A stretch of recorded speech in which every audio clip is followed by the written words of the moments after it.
Irmãos, com a paz do Senhor, amém? Podeis tomar os vossos assentos. Meus irmãos, é uma alegria poder estar convosco mais uma vez. Eu quero louvar a Deus por essa oportunidade e dizer que é sempre uma honra estar com vocês. Quero aqui também agradecer aos pastores. Hoje eu e a minha esposa lembrávamos que nós vimos quando era lá, né? E com certeza o Gênesis é bênção sobre a minha casa, sobre a minha família. E Deus é bom, né? Hoje era para nós estarmos no interior, né? O pastor Sérgio tinha nos formulado o convite, mas eu estava com uma agenda, não tinha como, os 3 dias, né? O pastor ainda falou, pastor, né? E aprove a Deus, pastor do interior me ligou e disse assim, pastor Anderson, a gente consegue reformular para o próximo final de semana? E o coração tinha apertado, pastor. Até falei para minha esposa, falei, poxa, 16 anos, né? Mais uma vez que a gente já tinha dado a palavra que estaria lá. E deu tudo certo, né? Deu tudo certo, então é bom estar com vocês, que Deus abençoe. Queridos, abra a sua Bíblia comigo, lá em Gálatas 2, verso 20 e 21. É onde está inserido o tema dessa festa, um texto muito rico, Gálatas, capítulo 2, do verso 20 ao 21. Deus abençoe cada um dos irmãos. Eu vou ler para nós ganharmos tempo. Cadê o meu tangedor aqui? Me ajuda aqui, Lucas. Lucas, me ajuda. Gálatas 2, 20 e 21 diz assim: fui crucificado com Cristo. Assim já não sou eu quem vive, mas Cristo vive em mim. A vida que agora vivo no corpo, vivo-a pela fé no Filho de Deus, que me amou e se entregou por mim. Não anulo a graça de Deus, pois se a justiça vem pela lei, Cristo morreu inutilmente. Amém? Curve sua cabeça, oremos mais uma vez. Soberano Deus, eterno e poderoso, teu servo com muito carinho, Senhor, já me colocar em tuas mãos. Mas mais uma vez eu lhe peço, ó Deus, te louvo, ó Deus, Pai, porque o Senhor nos dá esse prazer, Senhor, esta alegria de celebrar 16 anos, Pai, de portas abertas. E mais uma vez nós queremos ouvir a Tua voz, porque é ela que nos guia, ela que nos orienta, Pai, é ela que nos santifica e vivifica. Fala conosco por meio da Tua palavra, é o que eu te peço, em nome de Jesus. Amém e amém.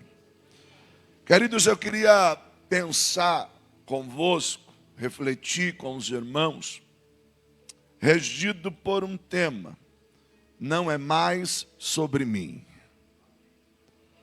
Não é mais sobre mim. Porque o tema de vocês é não vivo mais eu. A minha reflexão vai repousar sobre essa temática. Não é mais sobre mim.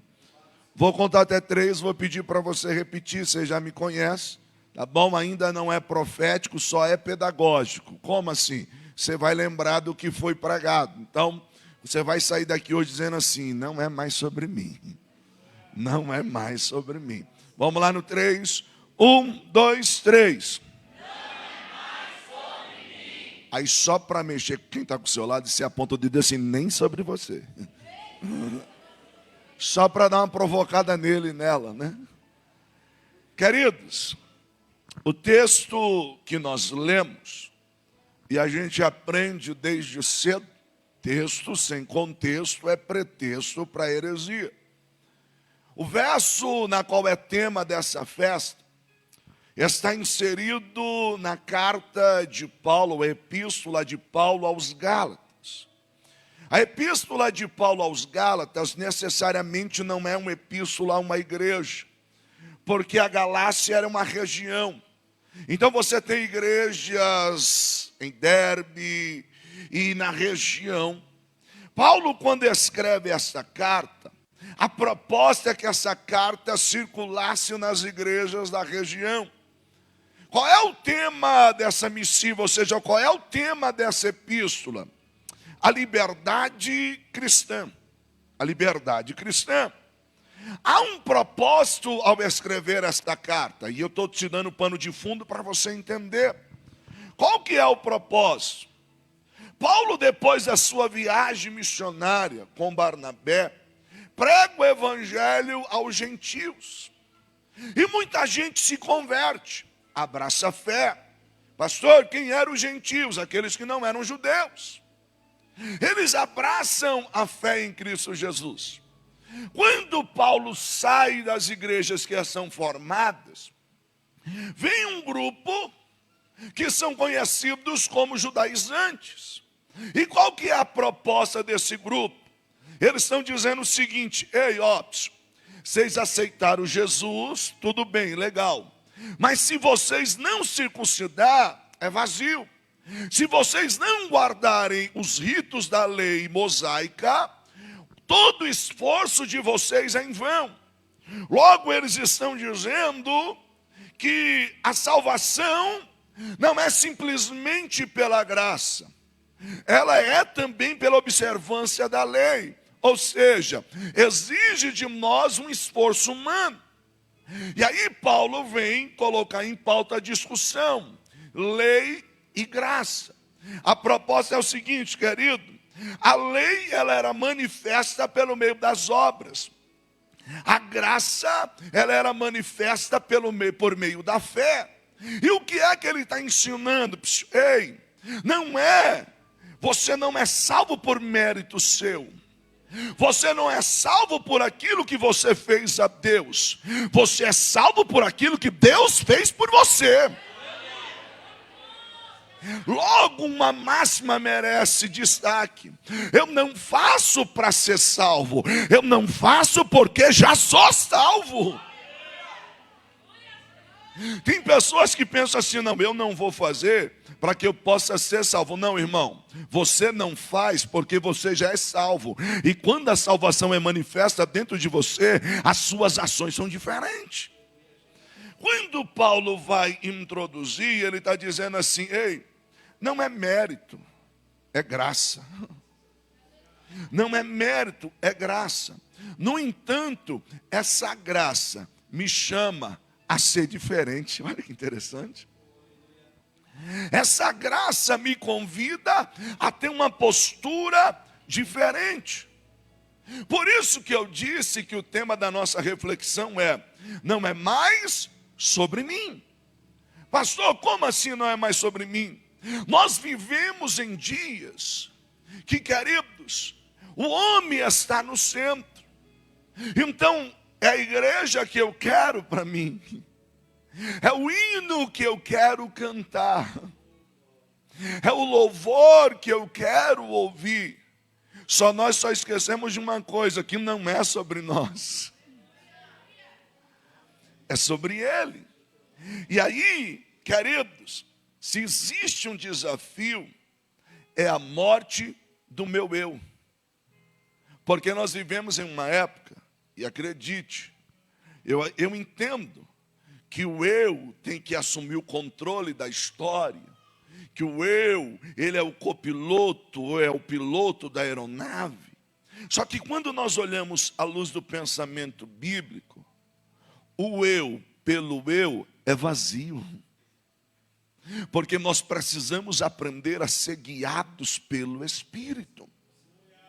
Pastor, quando o senhor fala do eu, o senhor está dizendo do quê? O eu é o centro da personalidade, o líder da psique. Ou seja, passa pelo nosso intelecto, passa pelo nosso sentimento sobre as nossas vontades. É a razão de si, é a consciência que eu tenho de mim mesmo, de existência. No entanto, quando eu olho para as Escrituras, Paulo está dizendo assim: ei, não é mais sobre você.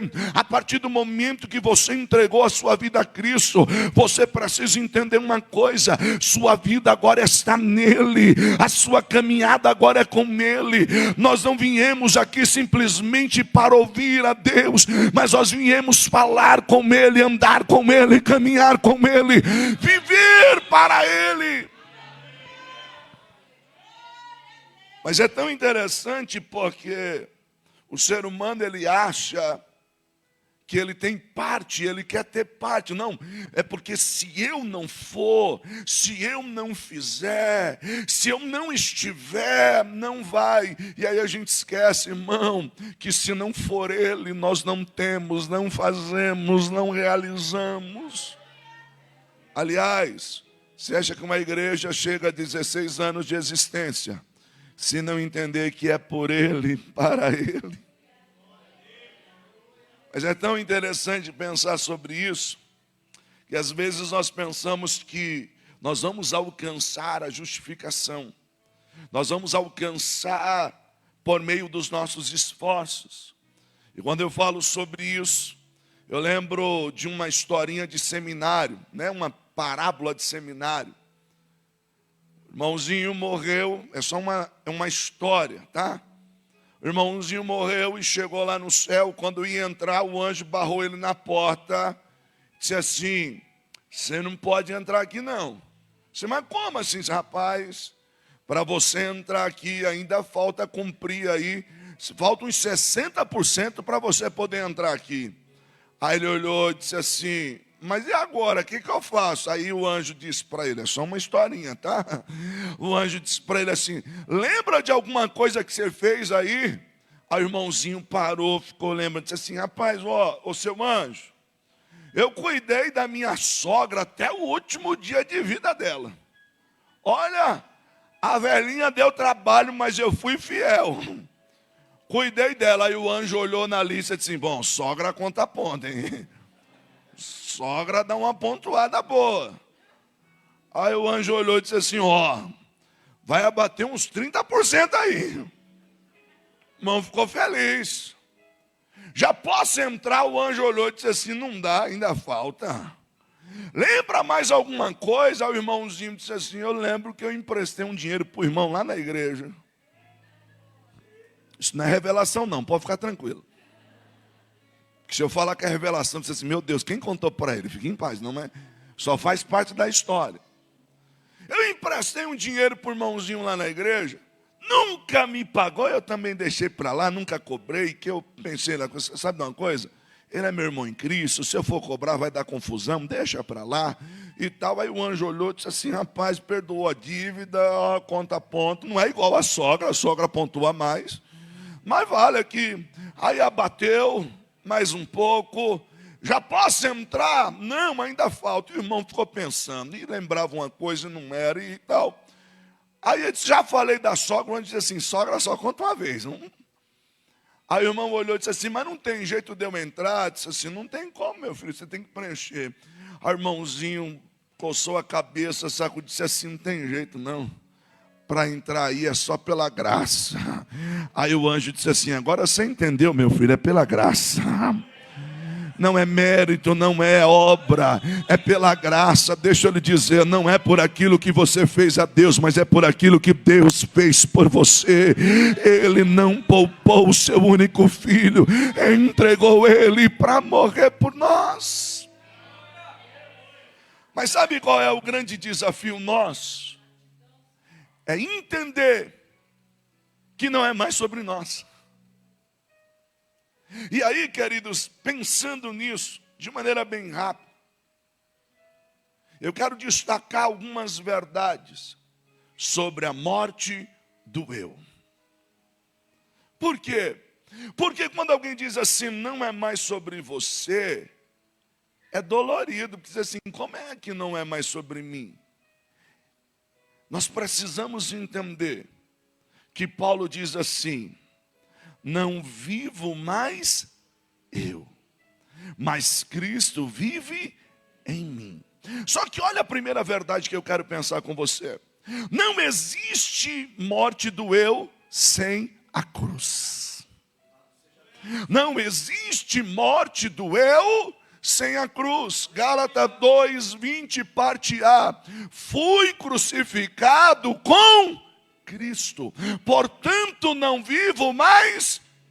Sabe quando Paulo diz que o eu morre? Quando primeiro eu passo pela cruz. E se eu não entender o que é a cruz, Queridos, eu nunca vou mortificar o meu eu.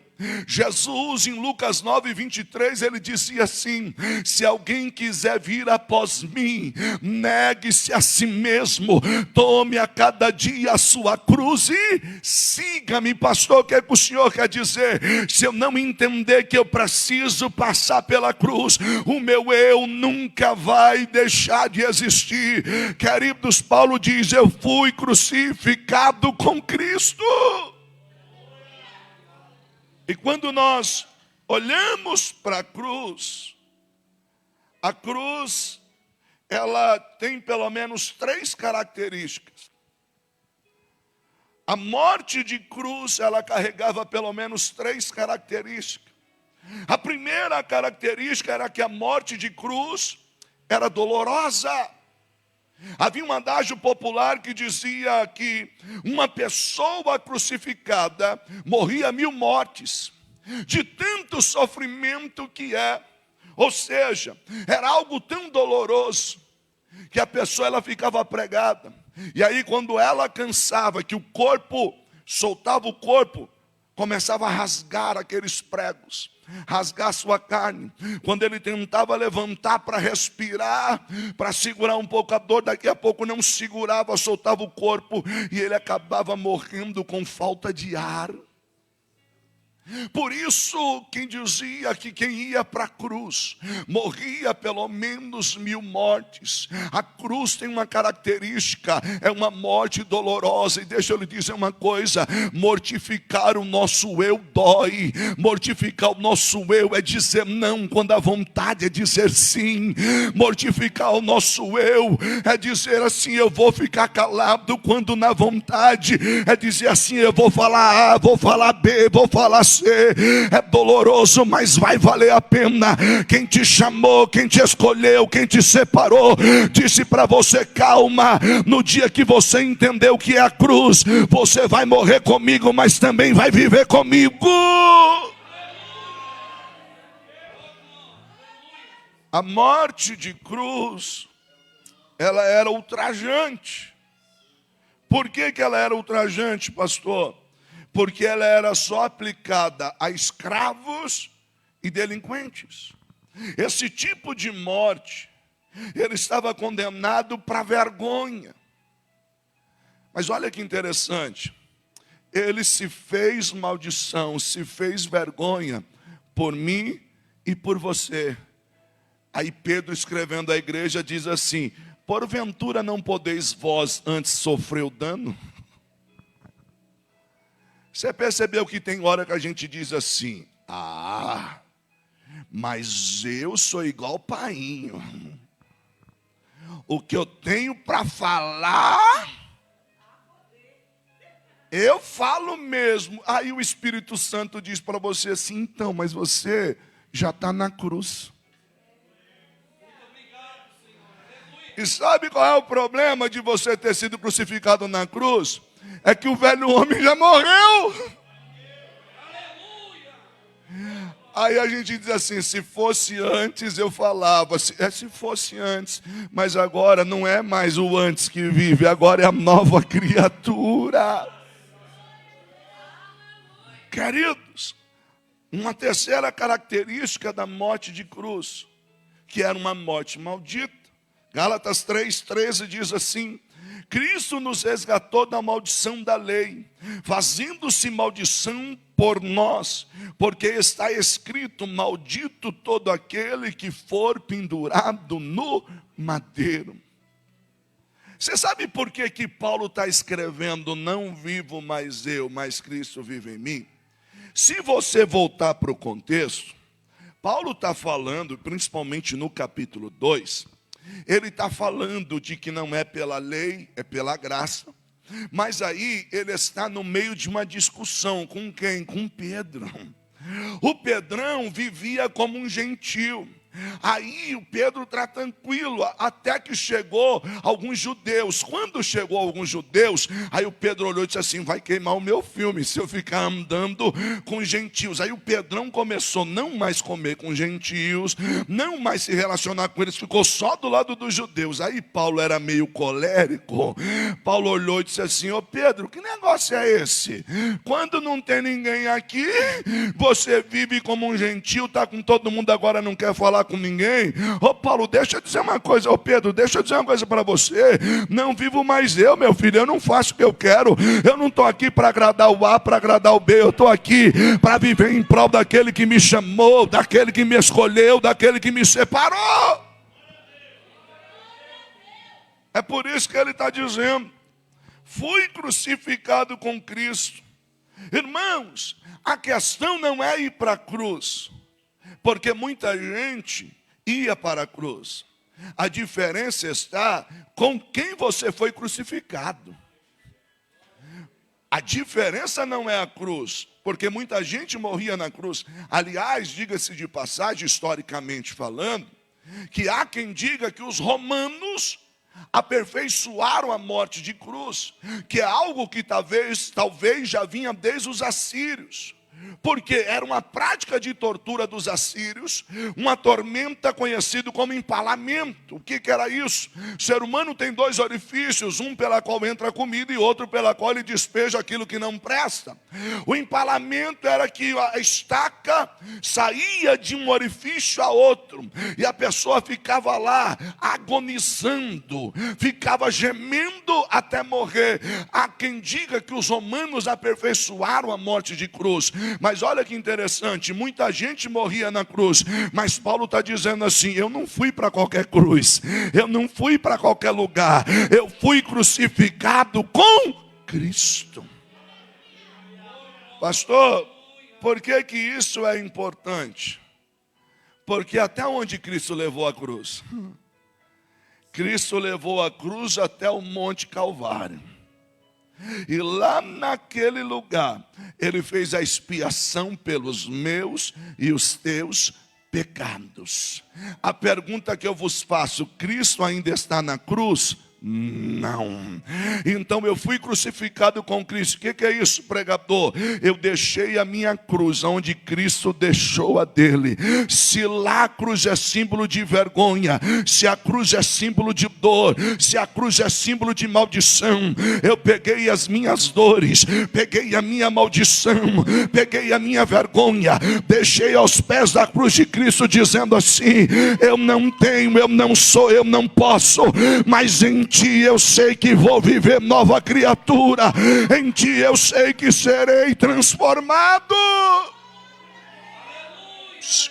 A ideia, e não me tome por ofensivo, a ideia não é pegar uma cruz e sair arrastando aí na via adulta para chegar em algum lugar. A ideia é pegar a sua cruz e ir atrás de Cristo e deixar onde Ele deixou a dele. 1 Pedro 2,24, Ele mesmo levou em seu corpo os nossos pecados sobre o madeiro, a fim de que morrêssemos para os pecados e vivêssemos para a justiça. Por suas feridas nós fomos sarados. A minha maldição ficou aos pés da cruz, a minha vergonha ficou aos pés da cruz, a minha derrota ficou aos pés da cruz, e Cristo venceu a cruz, e em Cristo Jesus nós somos mais do que vencedores. Pastor, aonde é que está isso? 2 Timóteo 2,11. Esta palavra é digna de confiança. Se morremos com Ele também viveremos. Pastor, o que é que o senhor quer dizer? Eu carreguei a cruz até Ele.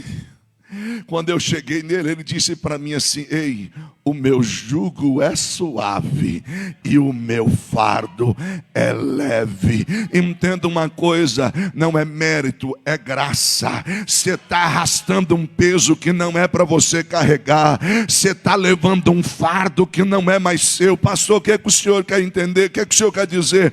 Quando você entender o que é a graça, você vai entender uma coisa: ei, não precisa ser pesado do jeito que está sendo, não precisa ser angustiante do jeito que está sendo, porque o meu contentamento é Cristo.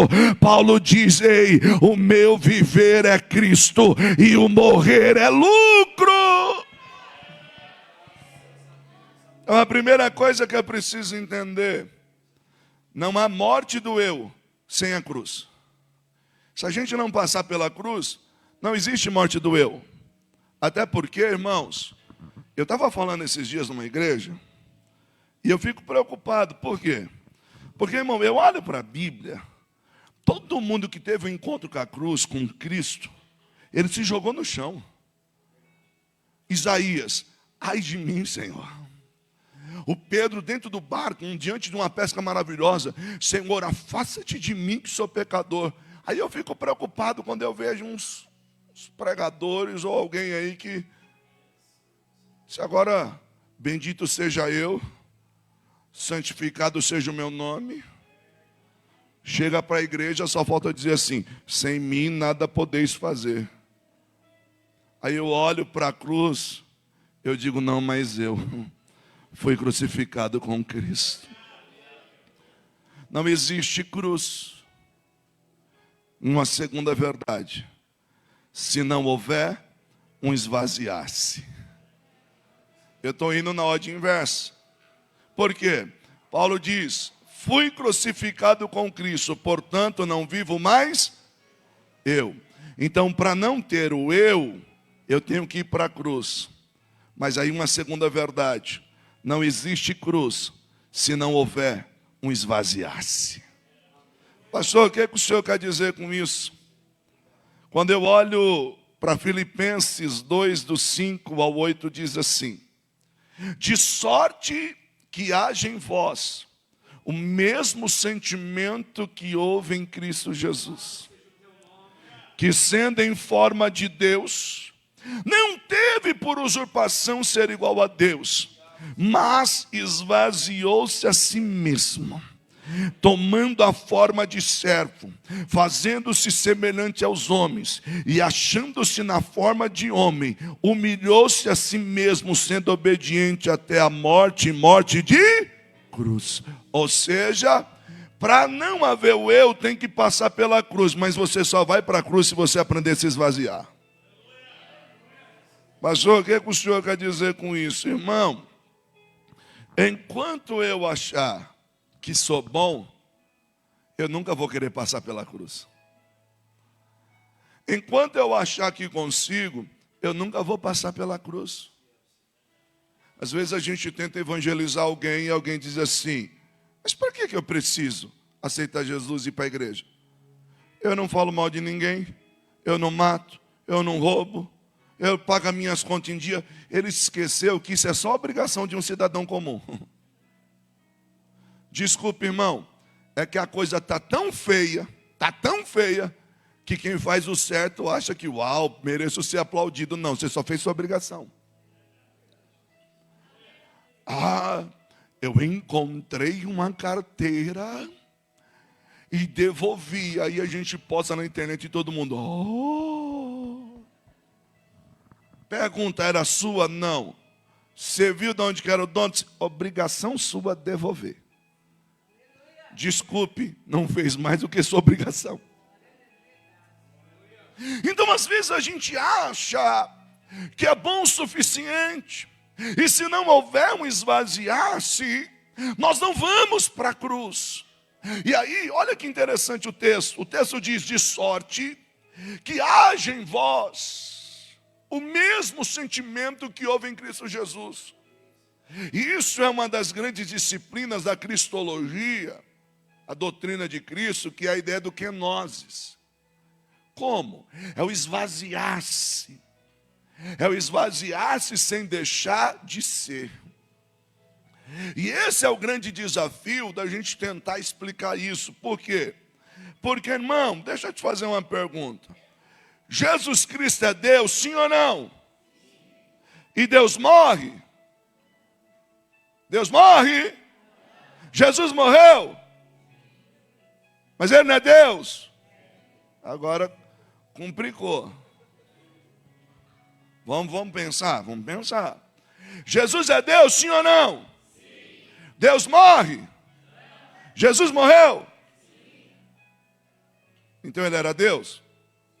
Deus morre? Aí a gente vai ficar. Vamos tentar entender, sim ou não?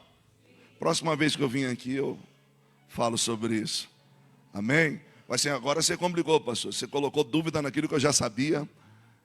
E agora, irmãos, esse é o grande desafio. Por quê? Porque Ele mesmo sendo Deus, não teve por usurpação ser igual a Deus. Quando nós usamos a palavra no grego kenosis, traz a ideia do esvaziar-se sem deixar de ser. Ainda que Ele tivesse o atributo da eternidade, por amor a nós, Ele disse assim, uma explicação bem rasa, Ele disse assim: eu tenho o atributo da eternidade, só eu tenho, porque só eu sou Deus, mas eu não vou usar para poder resgatar a você. Eu vou me esvaziar para poder ir para a cruz, para alcançar a sua vida, para restaurar a tua vida, para te erguer, para dizer para você: ei, em mim você é nova criatura, em mim você tem vida abundante, em mim você tem cura, em mim você tem libertação. Ele esvaziou e foi para a cruz só para te dar vitória. E existe um exemplo muito humano, muito resumido, porque é difícil a gente pensar sobre. É como se alguém dissesse assim: olha, embora eu tenha o atributo da visão, eu escolhi viver com os olhos fechados, só para viver igual você, no mundo de pessoas que não enxergam. Pastor, esse exemplo é resumido, é pequeno, é medíocre, mas é para tentar te dar uma ideia. Imagina que você está numa comunidade de pessoas que não enxergam, e você é o único que enxerga, mas por amor a esse povo você resolve viver com os olhos fechados, para simplesmente igualar-se a eles, para que por meio de você eles tenham uma vitória. Pastor, o que o senhor quer dizer com isso? É que ele está dizendo assim: ei, se eu, que sou eu, me esvaziei para ir para a cruz, por que você não quer se esvaziar? Pastor, o que o senhor quer dizer? O tema da nossa reflexão não é mais sobre você. Eu não faço o que eu quero, eu não prego o que eu quero, eu não canto o que eu quero. Ô irmãos, vamos ser sinceros. Talvez se você fosse fazer o que você queria, ou talvez se você não entendesse o que é esvaziar-se, você pegaria uma véspera de feriado, ainda que o feriado cai no sábado, mas você não estaria aqui. Talvez você recebeu até o convite de alguém, e você disse assim: eu não posso, tem congresso na minha igreja, eu não posso, nós estamos em festa. Sabe o que me chama a atenção? É Paulo dizendo aos Filipenses: de sorte que haja em vós o mesmo sentimento que houve em Cristo Jesus. Sabe o que ele está dizendo? Sejam como Ele, se pareçam com Ele. O que me assusta é que Lúcifer quis ser Deus. Adão, quando houve a proposta da mulher que comendo do fruto seria igual a Deus, quis se parecer, quis ser Deus. Mas aí você olha, ele mesmo sendo Deus, quis se parecer com os homens. Quis ser igual aos homens. E isso para quê, pastor? Para cumprir o propósito de nos resgatar. Oh, queridos, nós só vamos matar o nosso eu se passarmos pela cruz. Só passaremos pela cruz se nós nos esvaziarmos. O que leva você a ser crucificado com Cristo? É você olhar e dizer assim, sabe de uma coisa? A minha vida não é mais para me glorificar.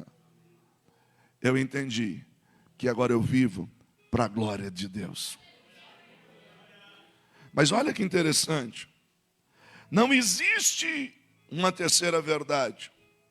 Não existe um esvaziar-se sem uma compreensão de propósito. Eu só mato o meu eu se eu for para a cruz. Eu só vou para a cruz se eu me esvaziar. Eu só me esvazio se eu compreender o propósito. Pastor, como assim? Irmãos, propósito é a razão pela qual algo existe ou a razão pela qual se faz algo. Propósito é a razão pela qual algo existe ou a razão pela qual se faz algo. Quando você olha para Cristo e a obra redentora do Calvário, queridos, Ele veio para cumprir um propósito. E entendendo o propósito, esvaziou-se a si mesmo. Pastor, como assim? Quando Cristo é levado para ser tentado no deserto, Ele recebeu proposta de que se Ele adorasse o inimigo, Ele teria todos os reinos da terra. Ele teria isso ou teria aquilo. Aí Jesus olha e diz assim, não, meu filho, eu tenho convicção de propósito. Eu não vim ser rei sem a cruz. Eu preciso passar pela cruz. Ninguém se esvazia se não entender o propósito. Pastor, o que o senhor quer dizer com isso? Queridos, infelizmente nós deixamos de viver por propósito e estamos em busca de resultados. Quantos de nós esqueceu o propósito pela qual Deus nos chamou e agora estamos em busca daquilo que dá certo? Quantas igrejas esqueceram do propósito e estão em busca da última novidade do mercado da fé? E não me tome por ofensivo, mas nós não estamos aqui para agradar o freguês, nós estamos aqui para cumprir um propósito, nós estamos aqui para viver para Ele, porque Ele nos chamou, Ele nos escolheu, Ele nos separou. Deixa eu lhe dizer uma coisa, viver por propósito é viver entendendo que, queridos, eu não preciso da necessidade de aprovação do A ou do B, eu só preciso entender, Senhor, eu estou na direção, Senhor, é isso que o Senhor quer. Viver por propósito facilita a vida. Por que viver por propósito facilita a vida?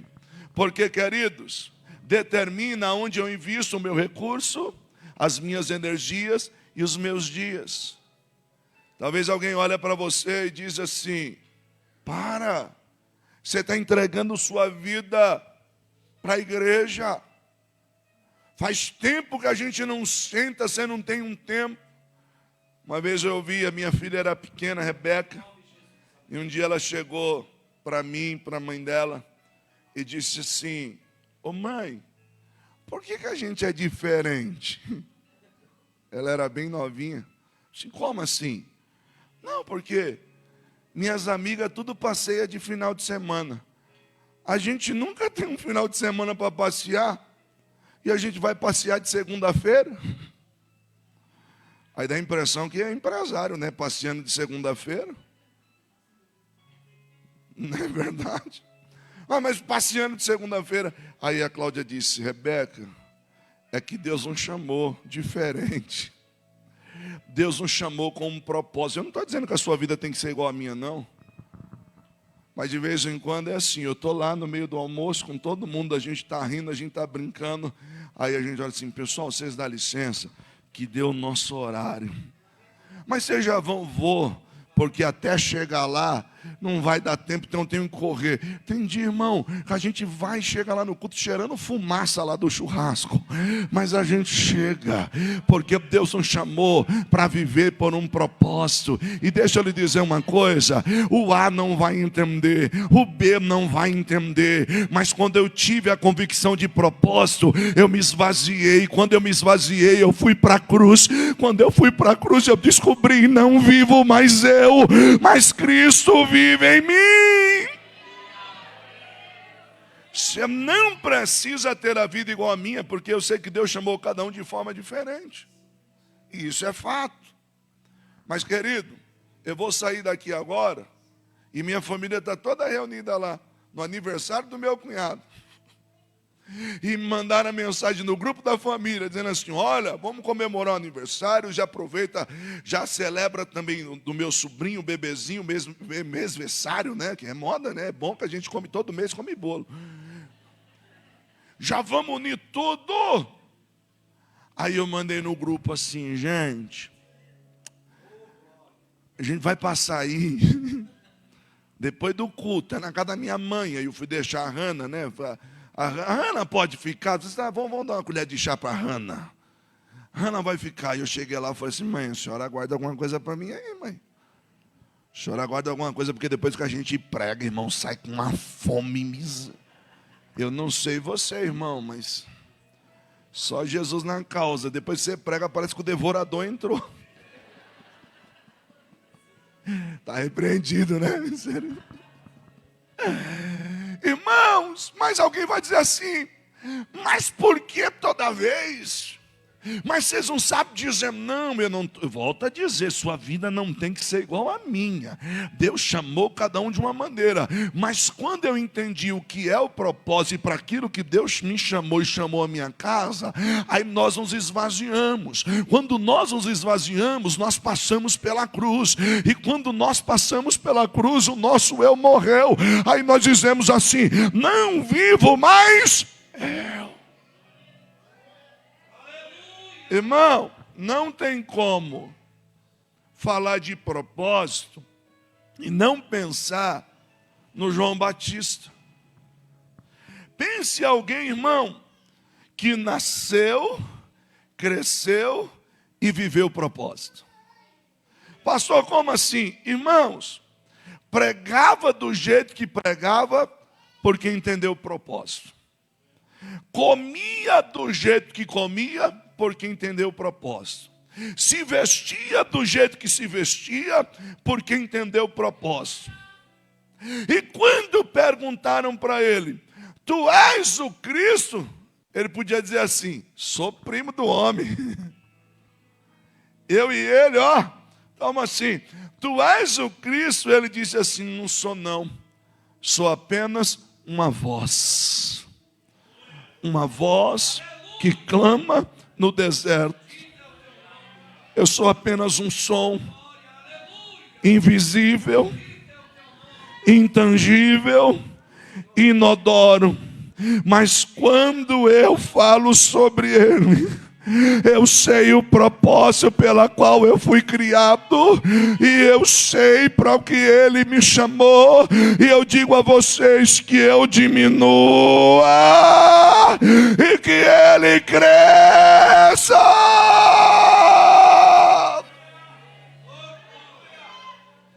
Irmão, esse negócio é tão sério que ele está lá com seus discípulos, e André, antes de ser discípulo de Jesus, era discípulo do João. Aí quando Cristo vem, olha o que o João faz. É ele. Sigam ele. Ô João, não, eu só vim preparar o caminho. Eu vou sair de cena, porque quem tem que aparecer é ele. Eu vou sair de cena, porque potente e brilhar é Ele. Eu vou sair de cena, porque Ele é o Cordeiro de Deus que tira o pecado do mundo.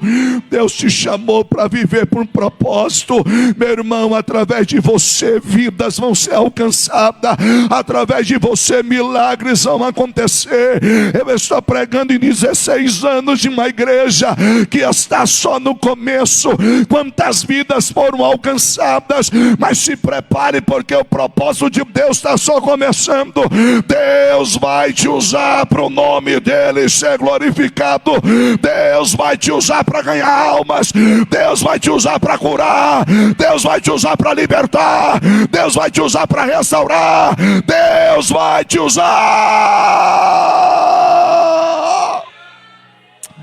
Deixa Ele te encher, deixa Ele te encher aí. Ei, Deus está querendo te encher nesta noite.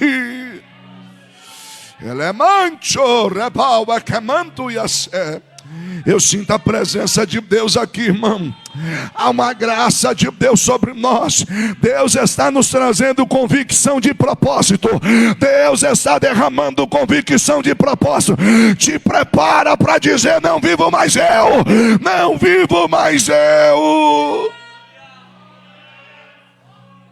Oh, irmão, quando a gente entende isso, é tão tremendo.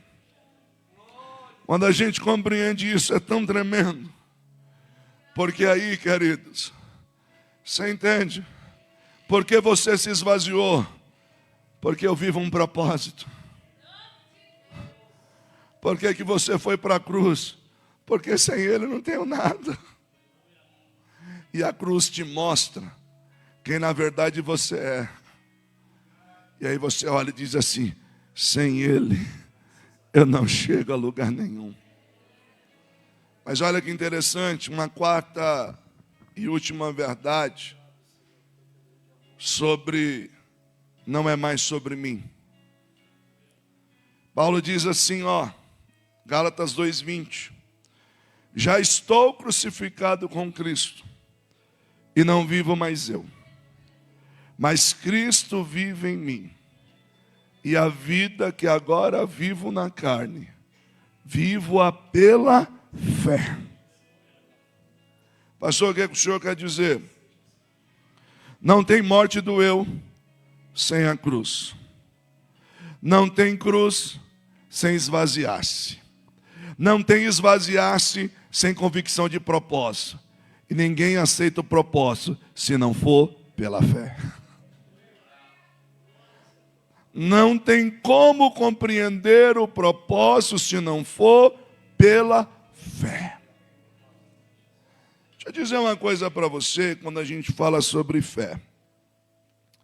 Existem pelo menos 3 características ou 3 níveis de fé, se é que nós podemos falar assim. Primeiro tipo de fé, a gente chama de fé natural. Que fé é essa? Queridos, Deus quando cria o homem, Deus não criou o homem para viver aquém de Deus. Por exemplo, quando você tira uma planta da terra, o que acontece com ela? Ela morre. O habitat dela é ali, ela morre. Se você tirar um peixe de dentro d'água, ele morre. Quando o homem sai de Deus, ele o quê? Morre. Espiritualmente, vai morrer também fisicamente, porque foi essa a sentença. E se não fosse Cristo, ele teria a morte eterna, ou conhecida como segunda morte. Mas embora o homem tenha se distanciado de Deus, o vazio continuou. E todo ser humano tem um buraco no peito, permita-me usar essa expressão, que só cabe Deus. Você vai querer colocar jogos, relacionamentos, nada vai preencher. Só cabe Deus. Então o homem nasce com esse vazio na alma. Então nós falamos disso de uma fé natural. E aí, para preencher esse vazio, ele vai tentar buscar muitas coisas. Há um segundo aspecto da fé, que nós podemos chamar de fé comum, que é quando esse vazio acaba sendo direcionado para algo. E aí a fé, ela entra mais como uma nomenclatura. Quando alguém diz assim, eu sou da fé católica, eu sou da fé protestante, eu sou da fé umbandista, eu sou da fé isso, eu sou da fé espírita. Uma fé apenas como nomenclatura ligada a uma religião específica. Mas há um terceiro aspecto da fé, que nós chamamos de uma fé viva, de uma fé relacional, de uma fé não apenas de falar a Ele, mas de uma fé de falar com Ele. De uma fé de não apenas fazer para Ele, a religião faz para Ele, mas uma fé viva faz com Ele. É a mesma fé que aparece em Hebreus 11:6. Ora, sem fé é impossível agradar, porque é necessário que aquele que se aproxima de Deus creia que Ele existe e é galardoador daqueles que o buscam. Se você atentar ao contexto, isso foi escrito por causa de quem? O verso 5 vai responder, Enoque. Diz assim, ora, Enoque andou com Deus, e Deus para si o tomou, porque sem fé é impossível agradar a Deus, porque é necessário que aquele que se aproxima de Deus creia que Ele existe, é galardoador daqueles que o buscam. Pastor, o que o senhor quer dizer? Eu não estou falando de fé de nomenclatura. Eu não estou falando de fé de eu bater no peito e dizer assim, eu sou do Gênesis, eu sou da Assembleia, eu sou da Batista, eu sou protestante. Não, não é uma fé que é apenas uma nomenclatura. Eu estou falando de uma fé relacional, de alguém que anda com Ele, de alguém que não vive mais simplesmente a dogmática, perguntando para o pastor A, para o pastor B, dizendo, pode ou não pode, devo ou não devo. Não, eu tenho vida com Ele, eu ando com Ele, Ele fala comigo e eu falo com Ele. E eu só vou ter convicção de propósito se eu tiver essa fé, porque é esta fé que me faz entender que não é sobre mim. É esta fé que me faz compreender que quando eu oferto na igreja, eu não estou dando dinheiro para pastor, eu estou investindo numa obra que Deus levantou. Quando eu tenho essa fé relacional, eu entendo, irmãos, que não é por obras. Mas eu olho para a carta de Tiago, quando o Tiago diz assim, você diz que tem fé, e eu digo que tenho obras. Quando eu olho para a sua fé, eu não vejo nada. Mas quando você olha para minhas obras, você enxerga o tamanho da minha fé. Porque eu não faço para ser salvo. Eu não faço ou faço porque já sou salvo. Pastor, o que o senhor quer dizer com isso? Eu estou caminhando para o fim. Queridos, na vida, a gente perde muitas coisas. Pessoas entram na nossa vida e saem. Coisas entram na nossa vida e vão. Só que existe algo que eu e você jamais podemos perder. É essa fé. Pastor, o que o senhor quer dizer? Paulo está dizendo aos Gálatas, ó Gálatas, não é pelo vosso esforço em cumprir a lei, mas é pela fé nele. E quando esta fé é viva, quando essa fé é verdadeira, esta fé me faz ver o que ninguém está vendo. Essa fé me faz tocar o que muita gente não está tocando. E essa fé me faz realizar o que muita gente não consegue realizar. Paulo está dizendo assim, eu fui crucificado com Cristo. Por isso, não vivo mais eu. E aí ele diz, e a vida que eu vivo hoje, eu vivo pela fé no Filho de Deus, o qual me amou e se entregou por mim mesmo.